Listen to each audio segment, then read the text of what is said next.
南投縣今年國中小這老師的徵錢呢是開真濟課出來，這數字呢是比舊年還閣加要3倍遐爾濟。其中這國中老師是欠72個，國小欠113個，就連幼兒園也欠14個。以前人講老師是鐵飯碗，老一輩攏會建議囡仔去做老師，毋過即仔全台灣攏咧欠老師。南投縣現主市的國中國校的老師攏補袂甜。國小攏是包班制。就是逐科攏愛會曉。今年因為有老師退休的關係，所以今年阮有開4個。根據縣府的資料，全南投公立的國中有37間，國校有140間，差不多逐間攏有欠老師，一間欠2-3個，加起來就真多。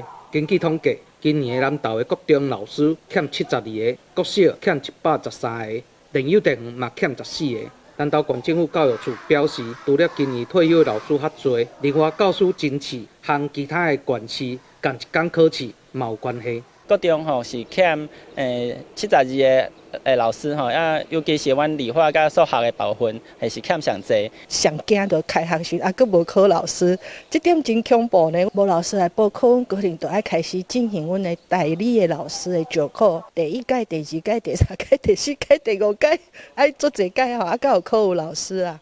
教育處嘛表示，為着要請老師來南投教冊，針對偏遠地區的老師有提供宿舍。嘛注重學校的環境，閣資源，嘛有增加咱的行政人員，讓老師會當專心來教冊。總講一屆教師的徵錢，有緣補袂滿，就會辦理代理老師的考試，聘請咱退休的老師來支援，袂去影響到囡仔的受教權。記者楊秀南投報道。